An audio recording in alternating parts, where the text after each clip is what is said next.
Mikey Williams ayaw daw maglaro sa Gilas, Pilipinas. Gaano nga katotoo na ayaw nga talaga maglaro nitong si Token Text guard Mikey Williams para sa Gilas, Pilipinas. Ayon sa interview ni Team Con ay gustong-gusto nga daw nitong makuha ang serbisyo ni Mikey dahil isa ito sa mga pinakamahusay na gwardiya ngayon na naglalaro sa PBA. Kung makakasama nga ito ay napakalaking impact nga daw nito kung mangyayari. Isa game changer banggit pa ni Team Con. Matagal na nga daw nila gustong makuha ito but si Mikey ay di daw available since Southeast Asian Games pa. Matatandaan nga na kasama din ito noon sa pool ni former Gilas head coach Chot Reyes, ngunit nag-beg off nga daw ito dahil mayroon daw ate na nakasal kaya hindi ito nakasali. Ayon naman sa source ng spin.ph ay tinatawagan ito ng SBP ngunit hindi sumasagot ito sa kanilang mga tawag. Mukhang zero interest itong si Williams para maglaro sa Gilas kaya kahit anong tawag dito ng mga official ay hindi talaga makontak. Kahit pa si Coach Reyes noon na mismong coach niya sa Token Text ay hindi niya man lang nakumbinse na maglaro ang guard na maglaro sa Gilas, Pilipinas. Sayang naman ang talent nito kung hindi man lang mapapakinabangan ng Pilipinas at mukhang maglalaro lang din to kung may presyo ang pag-uusapan.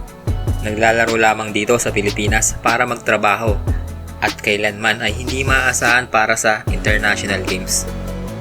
Sa ibang update naman ay sinabi ni Coach Tim na magkakaroon ng joint training ang Gilas Pilipinas at Gilas Women's Basketball Team this Thursday sa PhilSports Arena. At ito ay open sa public at pwede kayong manood dun. Matagal na rin itong ginagawa ng Gilas na mag-joint training. Kahit nung nakaraan sa SEA Games ay ginawa rin nila ito sa Cambodia nung time na pinaglaro sila sa open court.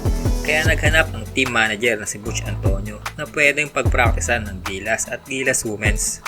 Makakalaban ng ating Gilas Pilipinas ang Bahrain sa September 26 habang ang Thailand naman sa September 28 at September 30 naman ang Jordan.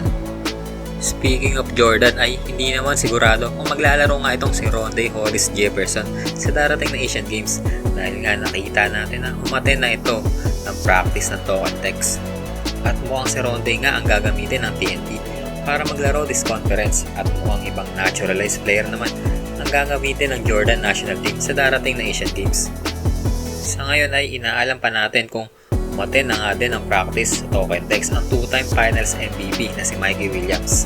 So tingin nyo guys, okay lang ba sa inyo na hindi committed ang isang player kapag kinakailangan ng serbisyo nito? Dapat may parusa ba kapag hindi naglaro sa ating national team? I-comment lang sa baba kung dapat hindi na makalaro sa Pilipinas ang mga ganitong klaseng player. Salamat sa panonood. Peace.